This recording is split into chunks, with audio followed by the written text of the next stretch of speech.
All right, so 5.6 is graphing linear inequalities in two variables. When you do these, the first part that we're going to look at is just to tell whether or not an inequality, the given ordered pair is a solution to the inequality. So you got to think your x values are the first value, the first number that's in the ordered pair, your y value is the second. So if we look at example 1a, we have 2x plus y is less than negative 3. We're going to plug in the negative 1 for x, the 9 for y, and simplify. So this is going to give us 2 times negative 1 plus 9 should be less than negative 3. The 2 times negative 1 is negative 2, plus 9 gives us 7 is less than negative 3.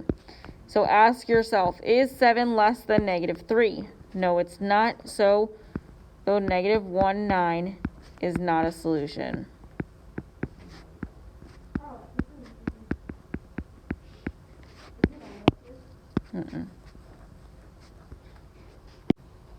For example, B, we're given x minus 3y is greater than or equal to 8 with the ordered pair 2, negative 2. So we plug the 2 in for x, the negative 2 in for y, and we simplify. So the negative 3 times negative 2 is a positive 6. So that's 2 plus 6 is greater than or equal to 8. The 2 plus 6 is 8, and 8 is greater than or equal to 8 is true. So this 2, negative 2 is a solution.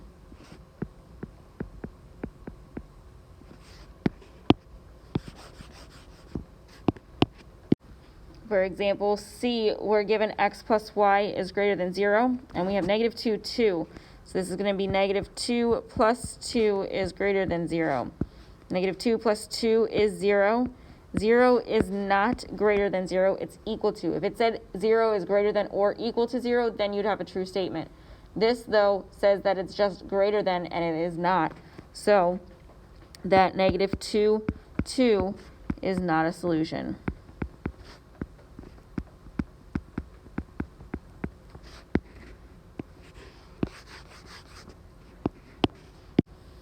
For D, we have 4x minus y is greater than or equal to 5 with the ordered pair 0, 0. So this is going to give us 4 times 0 minus 0 is greater than or equal to 5. The 4 times 0 is 0. 0 minus 0 is 0. So 0 is greater than or equal to 5 is what we're looking at. This is a true statement. So 0, 0 is a solution. Oh, I'm sorry, it's great, and I'm sorry. It's false, it's not true. 0 is less than 5, so that 0, 0 is not a solution.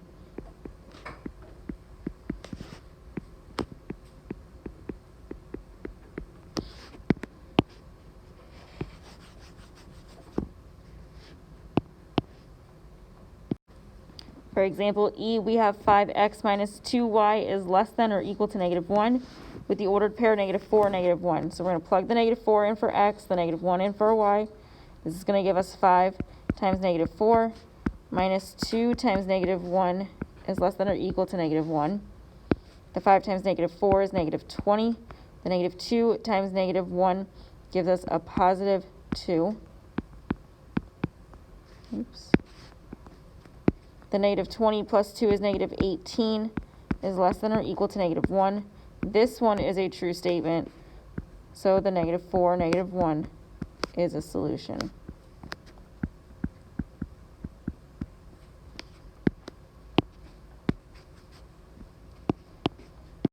For F, we have negative 2x minus 3y is less than 15 with the ordered pair 5, negative 7. So this is going to turn into negative 2 times 5 minus 3 times negative 7 is less than 15. The negative 2 times 5 is negative 10. The negative 3 times negative 7 is a positive 21. Oops. The negative 10 plus 21 gives us 11 is less than 15. This, again, is a true statement. So 5, negative 7 is a solution.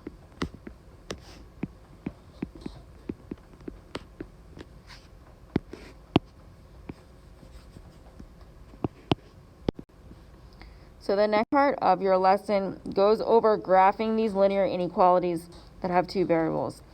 You need to be very careful with these because your line that you graph depends on the inequality symbol that's given to you. If it is just less than or greater than, you will have a dotted line. If it is also equal to, that line becomes solid. So you're used to graphing these linear equations where you have just that equal sign, and you're drawing a straight line with those and a solid line with those because it is equal to those numbers.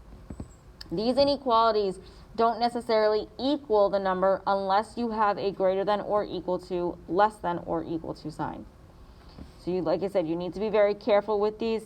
You will graph these just like you would if it was an equation in slope-intercept form, except you have to pay attention to your inequality. If it's just less than, if it's just greater than, you have that dotted line. If it's less than or equal to, or greater than or equal to, you'll have a solid line. You will also be shading these lines. You have to think about these. If you put it in slope-intercept form, your y value is by itself. So if you have something that's y is less than or y is less than or equal to, the y values that you want shaded is those y values that are less than the y-intercept. If it's y is greater than or y is greater than or equal to, you want those y values that are above or greater than that y-intercept. So if we look at example 2, we're graphing the inequalities on the coordinate planes. For A, we're looking at y is less than or equal to 2. Remember, when y is by itself, you have a horizontal line through that number on the y-axis. Because you have a less than or equal to sign here, you will have a solid line that goes through that 2 on the y-axis. So you can draw just a solid, straight, horizontal line through y on that y-axis at 2. You have a y is less than or equal to 2. So you want the y values that are shaded below that line. So it would be any y value that's less than 2. So it would be anything in this area here. So you would just extend that shading throughout the entire bottom part of that coordinate plane. For example B, we have y is less than -1. So this is going to go through -1 on the y-axis, so it'll be a horizontal line through -1. However, your sign is just greater than. It's not equal to. So we're going to do a dotted line through that -1 on the y-axis. So it's just going to be a dotted or dashed line through that -1. Remember, with these lines, they get arrows. So even if it's not a solid line, you have to put arrows at the front, the back, or the top and the bottom of that line. Your inequality symbol says y is greater than. So you want the y values that are greater than -1 to be shaded. Those y values that are greater than -1 to be shaded are the ones that are above this line. So I'm going to shade the area above this line.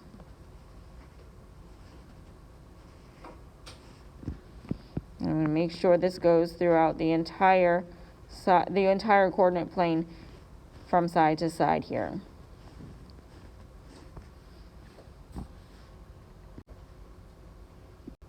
Our next example, you have x is less than or equal to -4. Remember, x by itself, you have a vertical line through that number on the x-axis.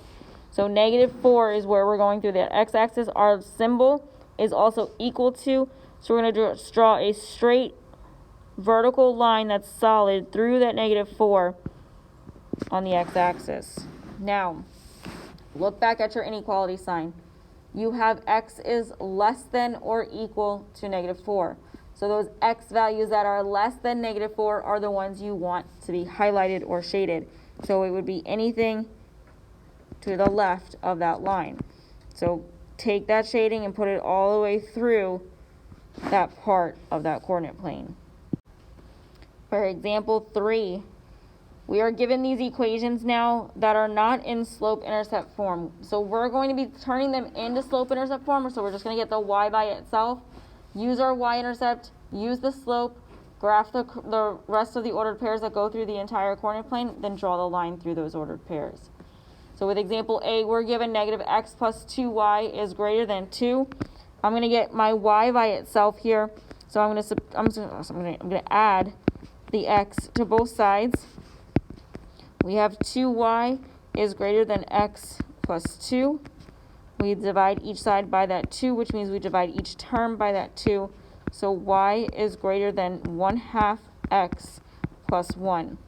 So with this one, our b value is 1. That's the ordered pair, 0, 1. And our slope is 1/2.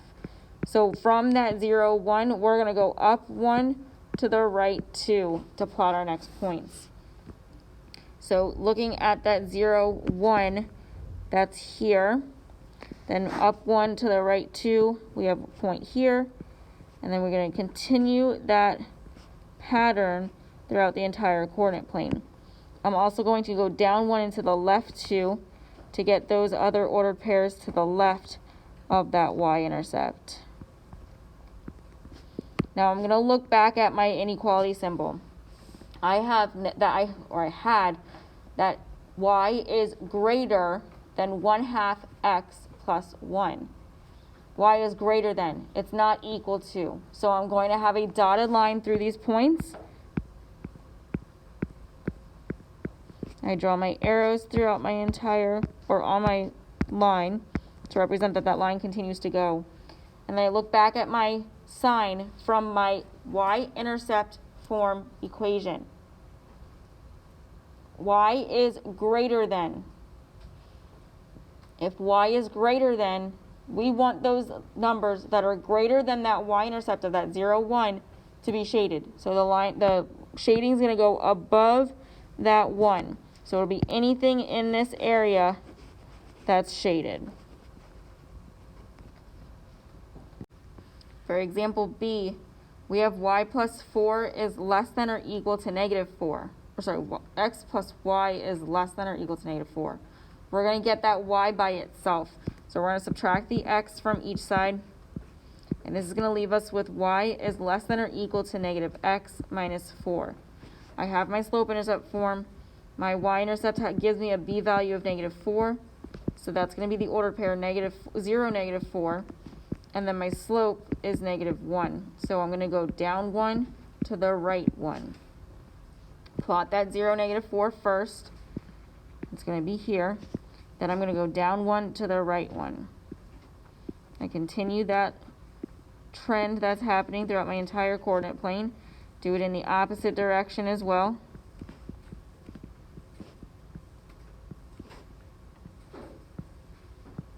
And I draw my line through these points. My sign is less than or equal to, so I'm going to draw a straight line through these points. Now I'm going to look back at my inequality.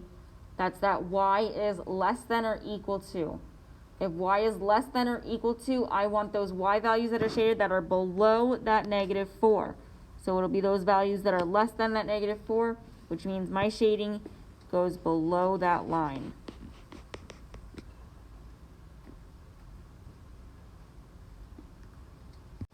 For your last example, we have x minus 2y is less than 0. Again, I'm going to get y by itself, so I'm going to move that x over by subtracting it from each side. We're left with -2y is less than -x, and we divide each side by that -2. Remember, when you divide each side of an inequality by a negative or multiply each side by a negative, you switch the inequality symbol. So this is going to become y is greater than a positive 1 over 2x. So we divided each side by that negative, automatically dividing each side by a negative, switch the inequality sign. So with this one, we have a y-intercept of 0, 0, since there's no constant there. And then our slope is 1 over 2. So we're going to go up 1 to the right 2 after we plot that ordered pair at our origin. So we start at our origin. We go up 1 to the right 2. Up 1 to the right 2, up 1 to the right 2. Keep it going. We're also going to go down 1 to the left 2.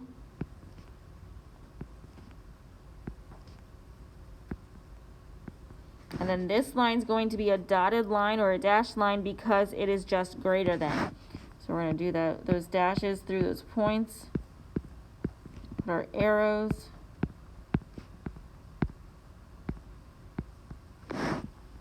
And then check your sign again. In slope-intercept form, y is greater than 1/2 x. If y is greater than that y-intercept, those y values that are going to be shaded are going to be above that y-intercept. So it would be anything in this area that's shaded.